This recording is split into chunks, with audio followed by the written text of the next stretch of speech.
धार क्षेत्र में पैंथर का मूवमेंट देखने को मिला है।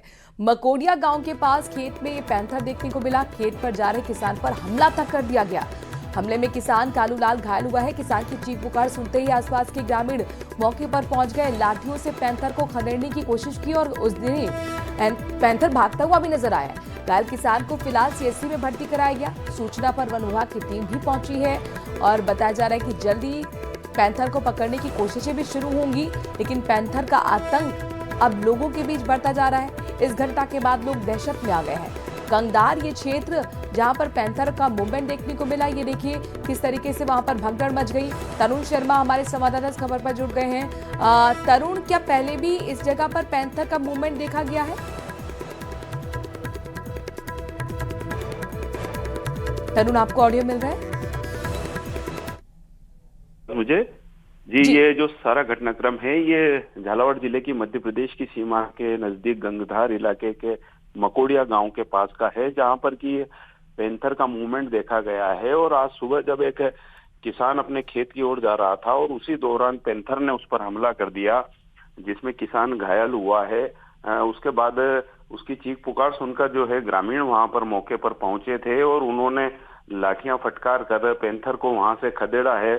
बाद में जो घायल किसान है कालूलाल, उसका जो पास के जो चोमेला के सीएचसी हॉस्पिटल लाया गया, वहां पर उसका इलाज करवाया गया है।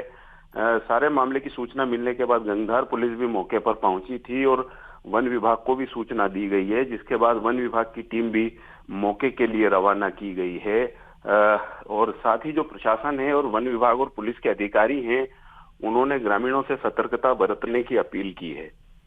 जी, क्या दावा किया जा रहा है वन विभाग की तरफ से, कब तक पकड़ लिया जाएगा? और जो इक्विपमेंट्स होते हैं, क्या पूरी उस उपकरण के साथ पहुंच गई है टीम? जी, जिस तरह के जो पैंथर को पकड़ने के जो उपकरण होते हैं उन्हें लेकर ही टीम को बुलाया गया है, लेकिन चूंकि ये जो इलाका है ये सीमावर्ती मध्य प्रदेश की सीमा के नजदीक है और उसके आगे जो है वो मध्य प्रदेश का इलाका शुरू होता है और वहीं के जंगल शुरू होते हैं। तो जो टीम है वो भी वहां पर पहुंची है। फिलहाल जो डग रेंज से जो वन कर्मी है वो भी मौके पर पहुंचे जी, हैं तरुण, ये बताइए और किसान की ग्रामीणों स्थिति से भी कैसी है अपील। अभी? जी, किसान की हालत अब ठीक है। उसे कुछ मामूली चोटें आई थी, जिसके बाद उसका जो प्राथमिक उपचार है वो चोमेला के सरकारी अस्पताल में करवाया गया। वो तो गरीबत रही कि वहां ग्रामीण पहुंच गए उसकी चीख पुकार सुनते। आप तस्वीरों में भी देख पा रहे किस तरह की वहां पर हलचल थी, भगदड़ थी। बहुत बहुत शुक्रिया तरुण, तमाम जानकारी हम तक पहुंचाने के लिए। किसी और पर हमला पैंथर ना करें, इसके लिए जरूरी है कि उसे पकड़ा जाए, क्योंकि पूरी तरह से खेत खलिहान वाला इलाका है, आवासीय इलाका है, आसपास किसानों की यहाँ पर झोपड़ियां भी हैं। अब वन विभाग की टीम मौके पर पहुंची हुई है, देखना होगा कब तक पैंथर को पकड़ा जाएगा।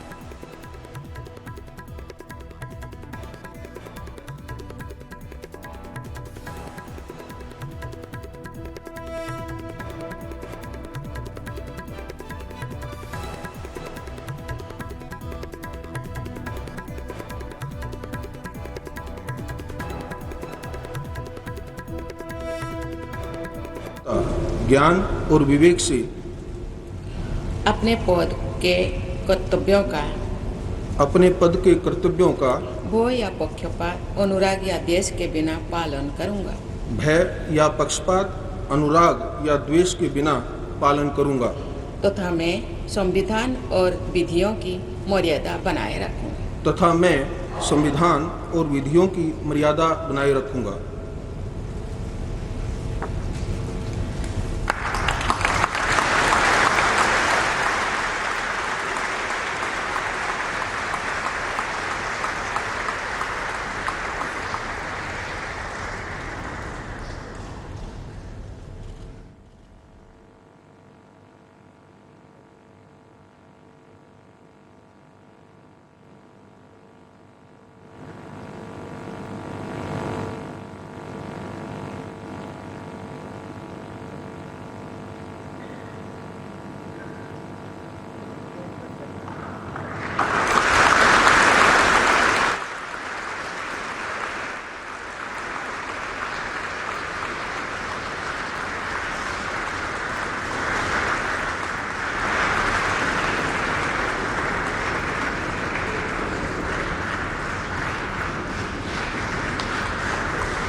ये 53वीं सीजीआई है जस्टिस सूर्यकांत, जिनका शपथ ग्रहण आप देख रहे हैं।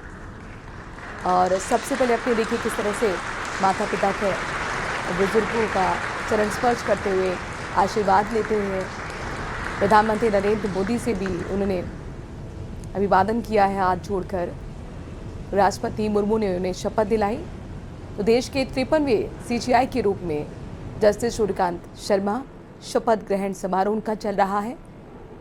14 महीने का उनका कार्यकाल होगा। माननीय राष्ट्रपति महोदया, आपकी अनुमति हो तो समारोह का समापन किया जाए।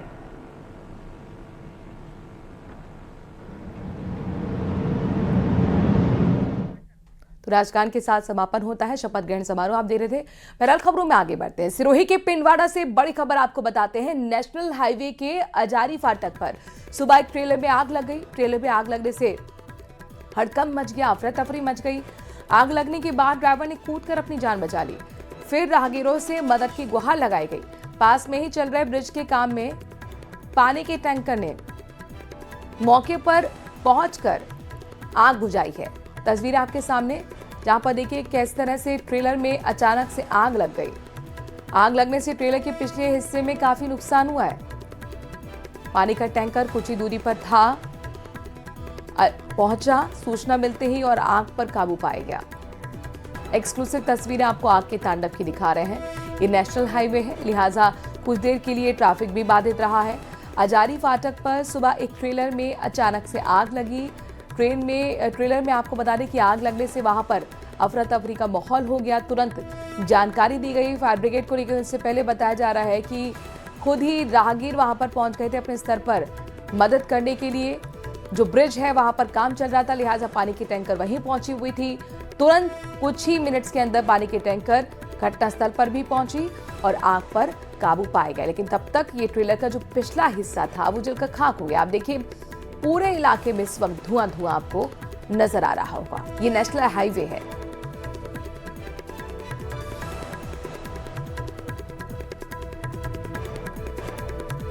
गरीब रही कि किसी तरह की कोई जनहानि नहीं हुई। ट्रेलर के चालक ने तुरंत कूदकर अपनी जान बचा ली। अलवर से बड़ी खबर आपको बताते हैं। 40 लाख की दिन दहाड़े लूट और ऐसे में व्यापारियों में जबरदस्त गुस्सा देखने को मिल रहा है।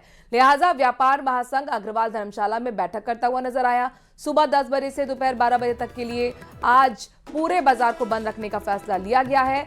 आक्रोशित व्यापारी कलेक्टर को ज्ञापन भी कुछ देर में सौंपने वाले हैं। शीघ्र कार्रवाई की मांग लगातार पुलिस से की जा रही है।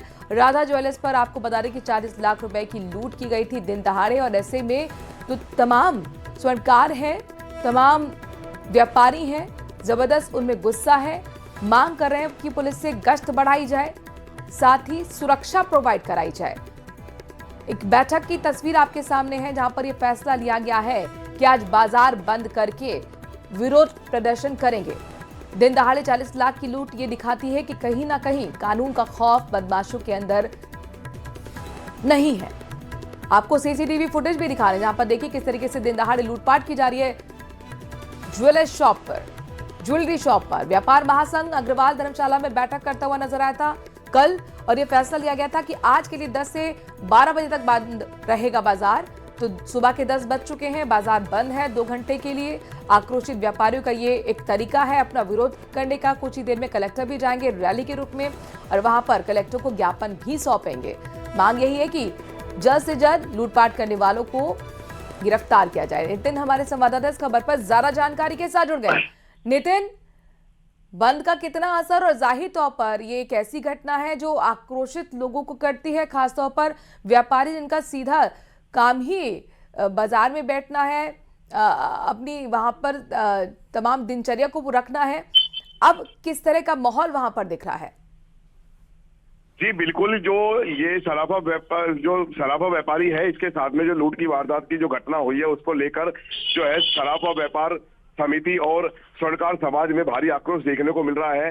और व्यापारियों का कहना है कि आज व्यापारी जो है दुकान पर पूरी तरह सुरक्षित नहीं है और असुरक्षित अपने आप को महसूस कर रहा है, ठगा महसूस कर रहा है, क्योंकि उन्होंने पुलिस की गश्त पर और पुलिस की उस पर सवाल भी उठाए हैं।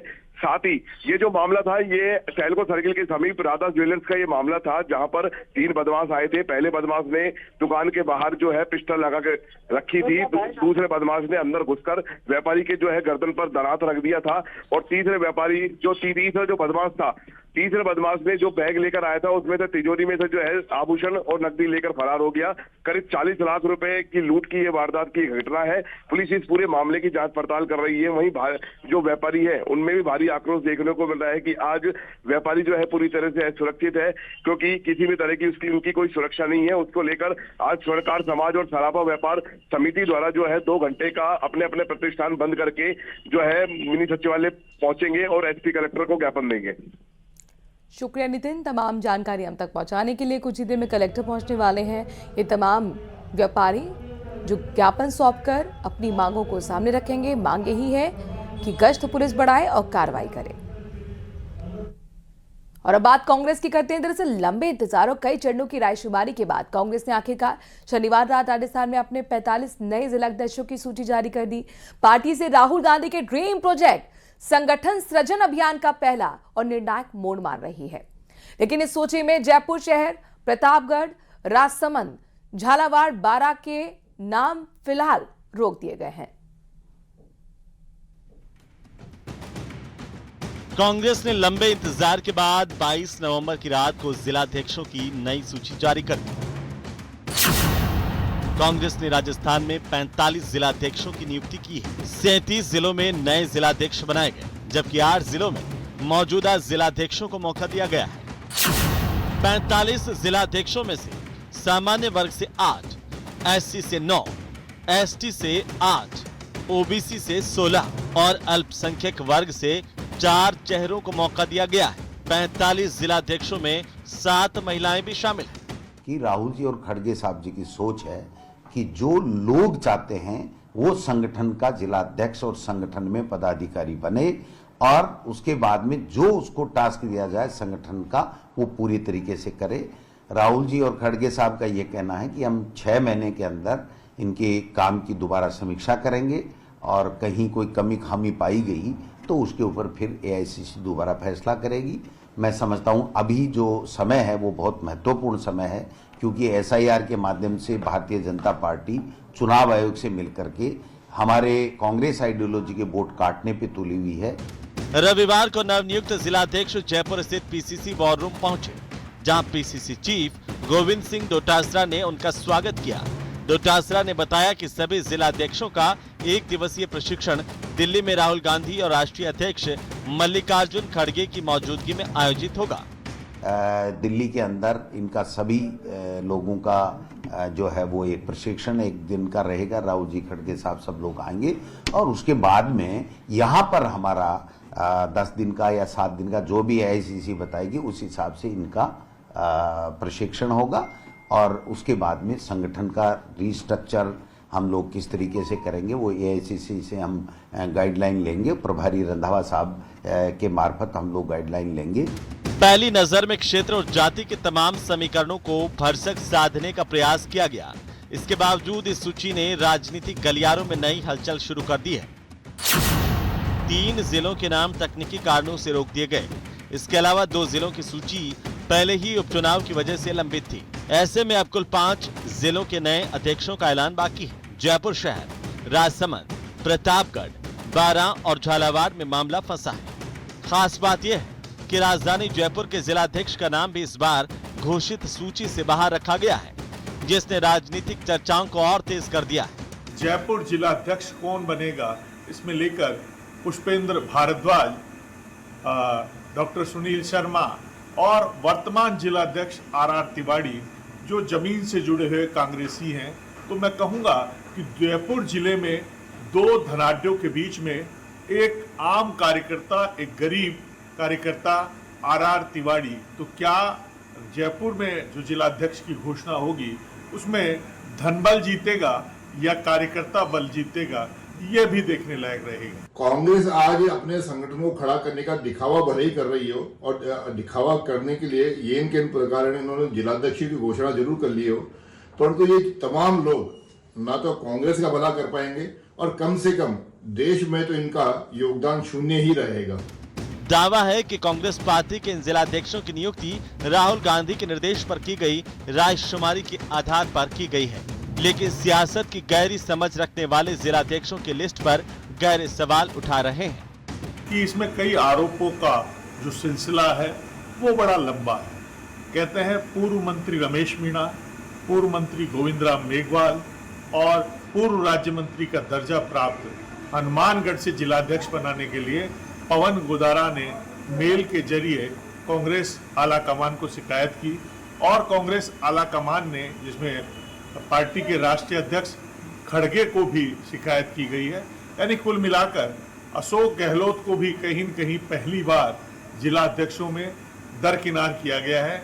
और एक आरोप जो लग रहा है, जो कांग्रेस की छवि को खराब करने वाला है, कि कई जिलाध्यक्ष बनाने के लिए मोटी रकम दी गई।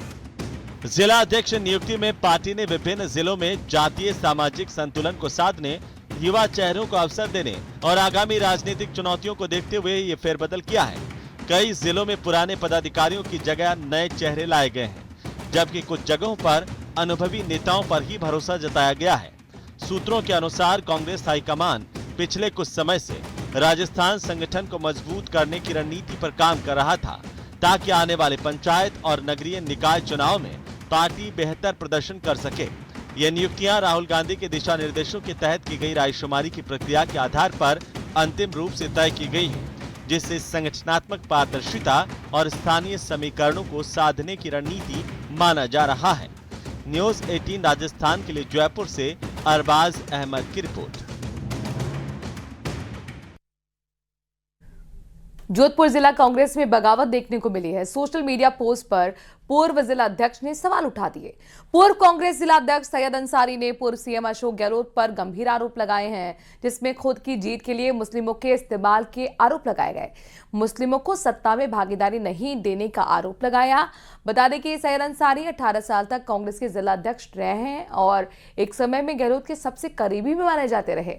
फिलहाल इनके पोस्ट के बाद प्रदेश कांग्रेस में घमासान मचा हुआ है। तो वहीं सैयद अंसारी ने कहा कि मैंने ही पोस्ट की है, मुझे लगा कि मुझे अपनी बात कहनी चाहिए, लिहाजा मैंने पोस्ट कर दिया।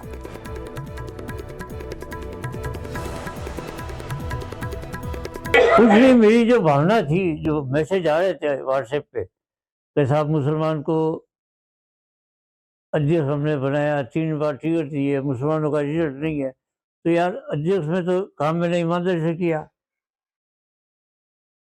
और मुझे टिकट दिया, ये मैं मानता हूँ दिया, लेकिन देने के बाद में उसको आपको मैंने पीछे जिताने की क्या की है बताओ ना। और जो जिसने पैसे बांटे उसका आप टिकट देते हो। ना अशोक गहलोत के प्रति विरोध है, ना अध्यक्ष के प्रति विरोध है।